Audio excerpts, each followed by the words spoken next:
All right, so thank you so much for joining the Miracles Healing open sessions. And so the great part here is that we first release memories, past, concerns, all the stuff that we don't need in this meeting. And also basically this is your time to get in touch with what already is. And we do this with the lesson of today, a miracle prayer. A miracle prayer from A Course in Miracles. And yeah, so let's start with becoming still first, and becoming really present here too at the same time.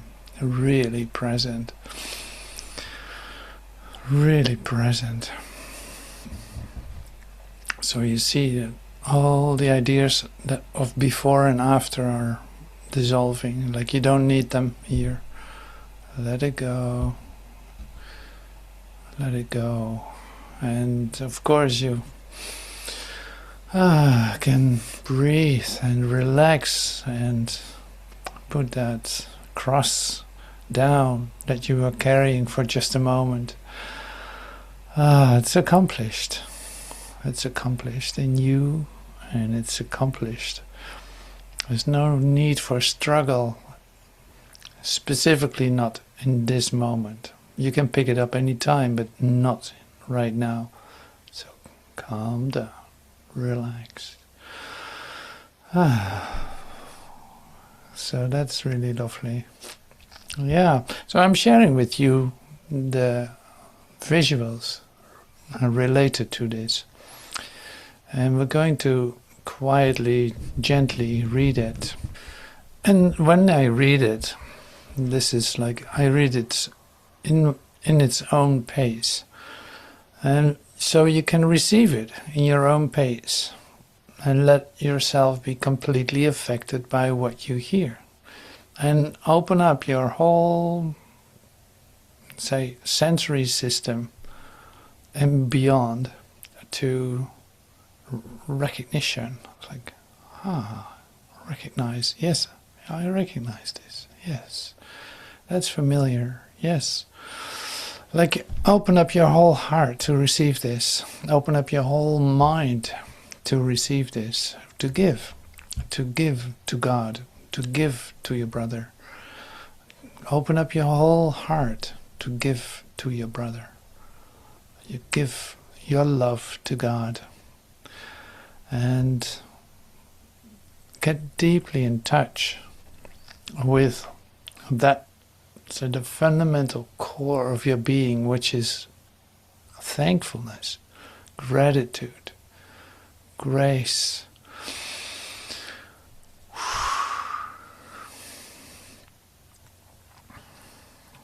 So are we ready to start?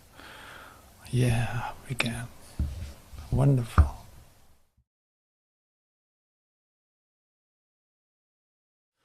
So this lovely lesson starts with this. I'm affected only by my thoughts.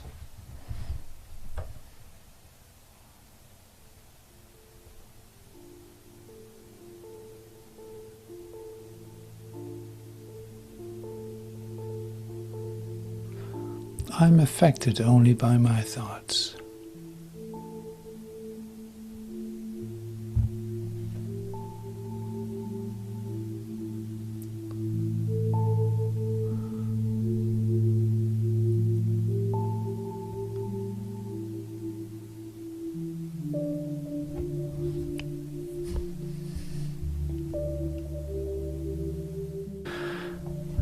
It needs but this to let salvation come to all the world. I am affected only by my thoughts, for in this single thought is everyone released at last from fear. Now has he learned that no one frightens him, and nothing can endanger him. He has no enemies, and he is safe from all external things. His thought can frighten him, but since these thoughts belong to him alone, he has the power to change them and exchange each fear thought for a happy thought of love. He crucified himself, yet God has planned that his beloved Son will be redeemed.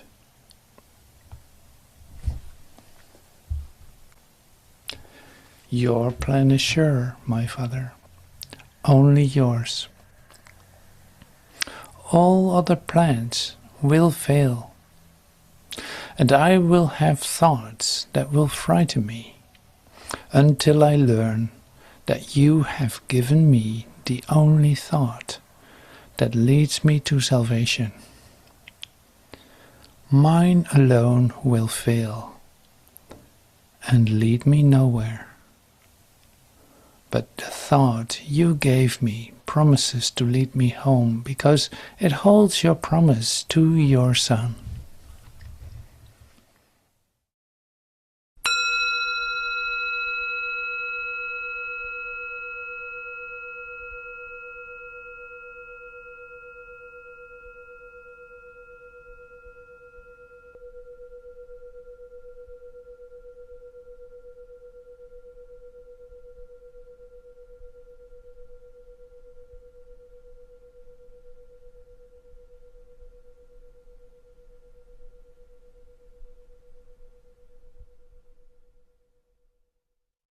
Thank you, everyone. Thank you so much.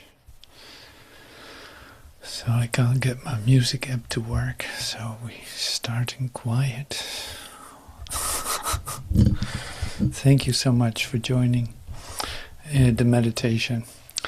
And as we head on from here with our presence, with our actually being here, letting everything behind us. So it's like here we enter into the considerations, or the explorations, or the discoveries of different ways to look at what is occurring. So you're familiar with the idea of duality. It's like there's an opposite, like good and bad, sick and healthy, and all the opposites that you are familiar with. Now that's called dualism, and then the idea of monism is would be, no, there's only one thing. There are no opposites. There's only one true thing. It doesn't come with opposites. So this is very short introduction to the idea. So monism, nothing unreal exists. And this is a monistic idea. It's it's one thing. Nothing unreal exists. And this is, of course, the start of A Course in Miracles. Nothing unreal exists. Truth is true, nothing else is true. That's another one of those. These are like koans in the Zen Buddhistic tradition. It's like a koan. Truth is true, nothing else is true. So it only points to itself. It only is itself. It only is whole. And this is the only thing that is true. Now, then what? Then what? How can you deal with this? This is so absolute. This is completely one thing. So whether you call this the God particle, as in quantum science, as some of us, someone sent me a video with the one particle. It's like the one particle is there. It's the string theory. It's like there's one particle in the universe. It moves faster than any. There's nothing else. There's only the God particle. It moves so fast, way faster than the speed of light, and in that, it can bring you into an idea of yourself. That's how fast it goes. You really think it is there, while it's just one particle. That's, of course, mind-blowing. That's really wonderful. So that's one way to look at it. It's like there's only the God particle, and that's happening right now. And you're familiar with this slow time package, like with. It seems like this is built up from cells, from, if you go a little deeper, from molecules, from atoms, from particles, from all this, like all the little divisions they came up with. And if you keep dividing it, you end up with one particle. And that particle can do everything, is present everywhere, can do anything. And you basically decide in what you want to experience just by that. It immediately manifests that for you, if you can see it like that. But you are the particle. It's like the particle is not part of you. No, it's completely is what you are, you could say. Now this would be a monistic approach. But there are more scientists that come up with say proof that this is actually the case. So I introduced our friend Federico Fagin, like the Italian quantum scientist, last week, with his ideas that he shared. So now he comes up with an idea of, here's something that is irreducible, like you cannot split it anymore. It is so far split and so incredibly split that it has become total, and it's not reducible anymore. You can't make it smaller. And in that, in fact, it is like the manifestation of everything. In the whole idea of it, I'm not sure if he takes it that far, but it's in fact like there's a whole idea. It's irreducible. You cannot make it smaller and you cannot make it bigger at the same time. Just like we yesterday looked at the idea of the optiverse, like a sphere, turning a sphere inside out. Well, here's another sphere, which you try to reduce till nothing is left, till nothing can be reduced anymore, and then it can become total at the same time. Mind-blowing idea. So I'm starting gently, slowly. I'm not going too deep into this, touching a few characteristic deep points, of course, because what are we talking about?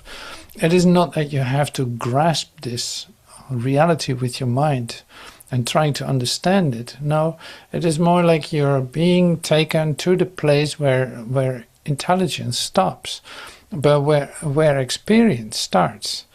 And that is the lovely part of this. So that's the only invitation, like opening your mind so far that nothing is left but experience. Like you become the pure experience of what we're talking about. You can directly come into the experience of what is being shared. This is, of course, the basis of A Course in Miracles. The Course in Miracles is not a book that you read and do the exercises with. No, it is actually your key portal, whatever you want to call it, to out of time. The miracle is out of time. It's not happening here. It's out of time. So in other words, everything that is, say, enclosed in the lesson is basically a recognition. It's like a secret, a recognition that's ready for you to be, opened, in fact, in yourself, and seeing that it literally can take you out of this. Now that's the beautiful point here. And that's the invitation as an experience, and not anything else. So this is not about science. This is not about doing the lessons of A Course in Miracles as in a training or something. Like, no. This is your invitation to an experience that goes beyond what you can read, beyond what you can study, beyond what you could explore. And at the same time, you do that too. So it includes itself in that too.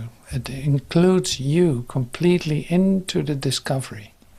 And it sounds mysterious, but it will become more clear if I share step by step, leading us deeper into the matter. Nothing real can be threatened. Nothing unreal exists. Herein lies the peace of God. Well, you can imagine why. It's like nothing real can be threatened. Nothing unreal exists. Herein lies the peace of God. How lovely is that? So imagine that a book starts with this. Nothing real can be threatened. Nothing unreal exists. Herein lies the peace of God. I think it's really on the first page. I'll check it out. Yeah, it's on the first page in the introduction. Nothing real. This is how the course can be summed up. Very simply in these words, in this way. Nothing real can be threatened. Nothing unreal exists. Herein lies the peace of God.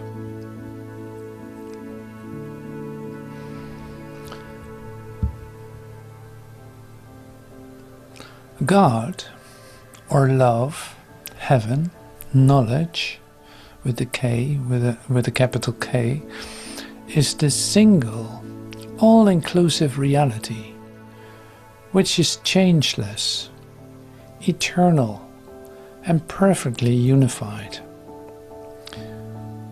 God is the single, all-inclusive reality, which is changeless, eternal, and perfectly unified. So we say like God is. That includes all of this. God is. And then we cease to speak. Like God is. This is the thing that's going on. God is. It's whole. It's perfect. It's everything. It's you. Of course you're included. Everything that appears to be separate from God, the physical world, the body, pain, fear, sin and death, is unreal because it contradicts the nature of the one reality. This dualistic world of space and time is a dream or an illusion produced by the mind's mistaken belief in separation. Now this is, sure, you recognize this. You are familiar with the concept. You try to understand it. You try to receive what it is actually telling you. Then you come into the next part. You want to come into the direct demonstration of this. Especially here. Everything that appears to be separate from God is unreal because it contradicts the nature of the one reality. You say like, yeah, that's right. And with that, it is not accepted yet. So this is going to be the thing that is accepted by you. Everything that appears to be separate from God is unreal because it contradicts the nature of the one reality.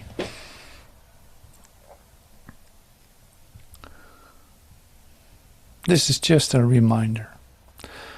By practicing forgiveness, it means seeing that what you thought happened was unreal.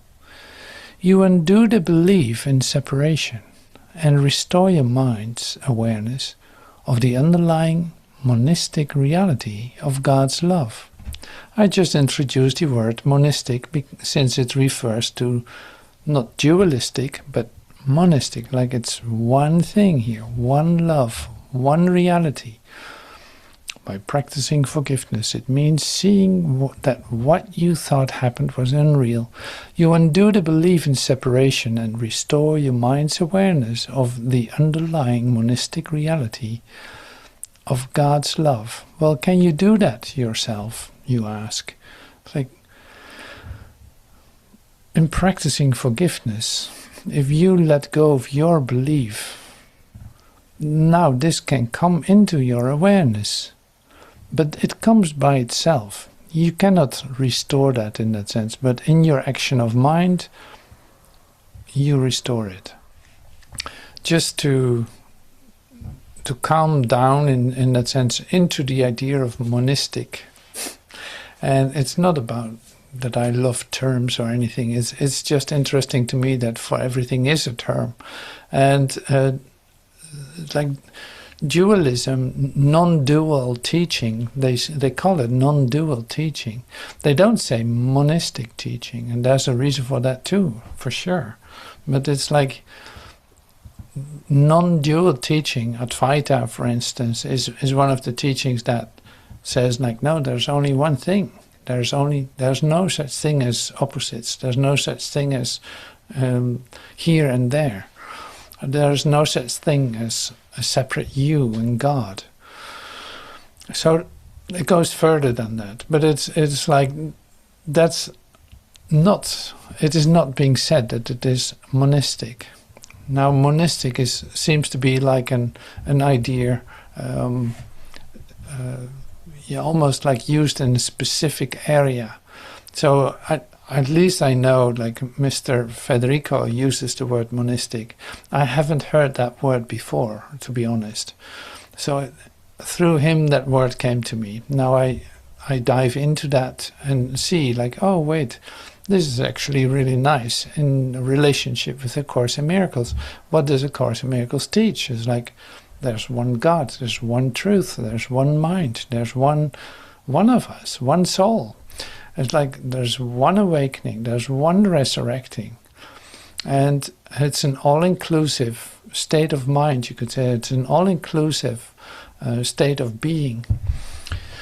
And so how is that going to help you? Well, it is like the invitation for you in this is to let these ideas in for a moment, to see, in fact it helps you to let go of maybe holding on to another idea. So it's like become flexible in hearing the essence of it instead of going into the specific words or the specific ways of how things are being shared. Like this opens your ear to listen to, for instance, other poetry or other teachers that are really giving you something essential. And the thing is that you learn to recognize the truth beyond all of this. This is the same in your day, whoever you meet. You learn to go beyond the sounds and sights and recognize what is true and relate to that. And this is how I approach this too. Is like coming from whole-mindedness, everything becomes very interesting because everything is, in fact, talking to you in terms of wholeness, of oneness. The only requirement was that you don't defend yourself, that you don't, separate yourself off, but being open to receive it and see how it falls into place. Now that attitude is basically what I'm talking about, of what I'm teaching, but also what I'm demonstrating in what I do. Like otherwise I could never have started teaching the infinite way, or like after Course in Miracles and being so immersed in Course in Miracles and having such deep experiences with it, why would I use the infinite way? But I was open and inclusive. I included that in too. Now I listen to Joel, and I have listened a lot to Joel, and studying his books, suddenly there's something opening up that I thought I had to tell everyone or to share for myself and recognize for myself in that specific language. No, it's not. So there it goes. Now here's the Gospel of John. Here's the Gospel of we did this Gospel. Like I forgot which one we did, but anyway, there's a Gospel of Philip coming up. I really would love to dive into that, and I can't remember it. We had a great time in the Gospel of. Anyway, Thomas. Yeah.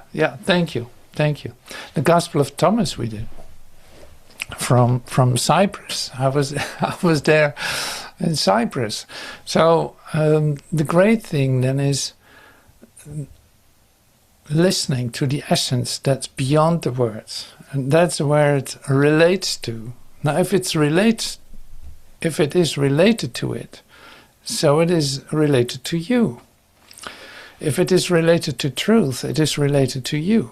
Now this is where everything becomes interesting. So the same with science or any exploration that anyone does in terms of consciousness. It's really interesting to read that because you can relate to it. You can recognize what anyone is doing and look beyond it in terms of wholeness, how that falls into place. So that's the loveliness of this. So my dear friend Federico Fagin, our Italian quantum scientist, shares with us some ideas too. Fagin proposes a form of monism where consciousness is the fundamental essence of reality, and matter is one of its expressions, challenging the traditional materialist view that consciousness emerges from the brain. And this you see too in the discussion that's going on in science. It's like, is the brain a receiver of consciousness? Is the brain doing this? The brain doing that? It's like, no. That's not the way it works. So the traditional materialist view is that consciousness emerges from the brain, like it is located in the brain, and that cannot be true. Since the body is an idea in the mind, an idea of separation, so it is not related to oneness. At least in the direct sense of it, because there's of course this one transitory state which is called like resurrection, where you see that the body has become full of light, and in fact all ideas related to the body are converted, are literally coming to light in that one moment. Like literally the mind resurrects, the body resurrects. But that's something that we're going to take a look at in some other time.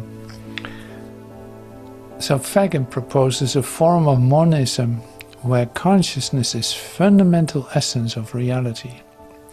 Now that sounds really good. Monistic view. He posits that the primeval consciousness is ultimate reality, a single, universal and irreducible entity. Yeah? No problem, right? It's the ultimate reality. Single, whole, perfect, complete. Quantum field theory connection is here. He suggests that the fundamental consciousness resides in the quantum fields.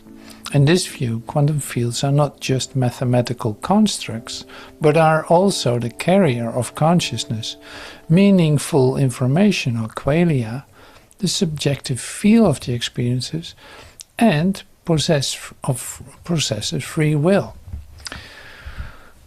So here are a couple of things. Like in this view, quantum fields are not just mathematical constructs as it is being said in theoretical physics, but are also the carrier of consciousness, meaningful information, and possesses free will, and the subjective feel of experience. We were into that like a couple of weeks ago. We were into the singular subjective experience of reality. You can call that qualia in his terms then. But anyway, so I don't want to get lost in the... but the interesting thing that I like to share is this. You can imagine that the division of particles, like we do now, like in particle physics, they have divided particles, atoms, into little protons, electrons, and going on, eons, and going deeper into every tiny little thing. Now you can imagine that going into the smallest particle is also going into the biggest universe. It's like then the whole thing starts again. So it's like wherever you go, however you divide it, you will come up in it's like it's inevitable to come up in totality. If one particle, the last thing that can be divided, is divided, then you end up with the totality of the undivided. And that is the same as a whole universe. Like there's no difference in that. Now you can say like the idea of a quantum field is then if energy is everything, if say quantum fields are conscious, that is nothing else than that you say that like I'm the embodiment of the universe. I'm the ruler of the universe. I'm the intelligence of the universe. My consciousness literally manifests the universe that I'm actually perceiving, where I'm a whole part of. And then it makes sense. So relating that to the quantum fields as taught by Federico Fagin, it is like you can imagine that if you keep dividing, that you come to the place where there's only consciousness. There's not even a particle any longer. There's emptiness, as it would be in the Buddhistic traditions, like it would be emptiness, or it would be a vacuum, or like a state of where there is nothing, where there is everything at the same time. So in that we get an idea of consciousness. Now you can also go in the other way around. It's like how did I end up walking around in this? It's like that is a choice I have made to come into a condensed state. Like I see myself as this. I come into this condensed state of consciousness because consciousness isn't material. We saw this some other time ago. It's like consciousness isn't matter. But here I have a manifestation, an imagination, literally a phenomena of my thinking. And I call it a body. And it looks like this and does like that. Now that is all consciousness. Like it doesn't come from anywhere else. It is my idea about myself. So that's why miracles are possible. Because if I let go of these ideas, suddenly I shift into invisibility. I have an experience that has nothing to do with this body. I'm literally free of the body. Now, when resurrecting, you come into an experience of the totality of your being, of the wholeness of yourself. You come into the realm of knowing and recognizing that there's no separation whatsoever, like everyone is present. See, this is not understandable, but it's experiential. It's like the qualia that Fagin is talking about. It's like it's qualia, it's subjective, it's a private experience, in fact, because it's your secret. Your secret, that is the resurrection, in which you recognize that you're a whole part of everything, and that everyone is included in that. Now, this is not measurable in science and doesn't have to be. So that's the great part in the freedom that we discover, in fact, in this. And that's something to really mention here and emphasize, because you are set free of the burden of understanding. This is huge. It's like you're set free of that. You don't have to understand it. You want to maybe, you still want to maybe, but it's like you are set free of the burden of understanding. Because what the knowledge that is within you surpasses that. Like, it has no comparison to the understanding of a human being, not even of the most amazing quantum scientist. Like, that is so lovely, and I enjoy this freedom so much, because the whole tendency to try to explain things or to to make a whole rationale or whole trajectory of how you can come to an understanding is something that is so much emphasized in this world. It's so developing as almost like in an automated way of artificial intelligence. Like it's an automated way to come to deeper understanding, but it's not going to lead you anywhere. And because the basis is a separated entity who wants to know. And it cannot be found outside itself. So it can never bring that, what it's looking for. Now this is wonderful. So that is then the freedom. You're set free of the idea of the burden of understanding. So the intelligence, it brings you so far, but then it stops. There's a point where you cannot have more intellect or more understanding.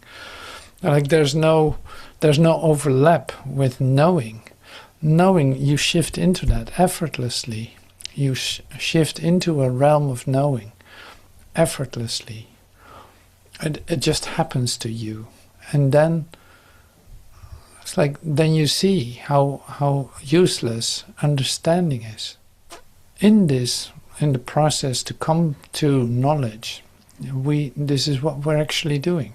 So the miracle training, the miracle mind training is an essential part in it, because it literally puts you right in front of the place, or it helps you to train on a daily basis to get out of your understanding, to get out of your limitations, to open up for an experience that has no relevance here, that you literally has no, like we said yesterday too, it has no practical application here, but it literally opens your experience of a total freedom.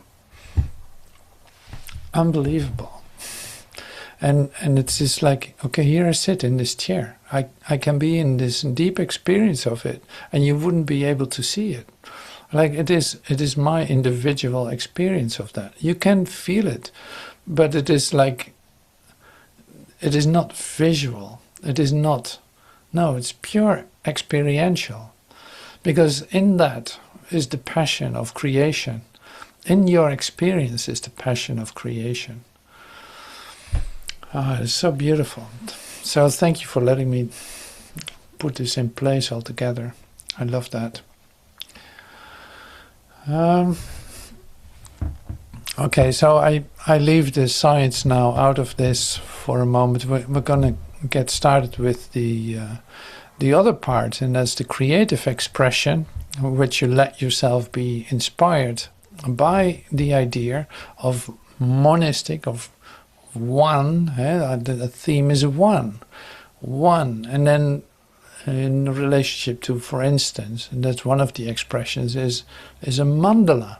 A mandala has a center core. It's like there's only one of it, just like a snowflake. It's a perfectly unique mandala, perfectly unique shape, and it has a center, and it expands from the center. So let's see what you have made of that idea.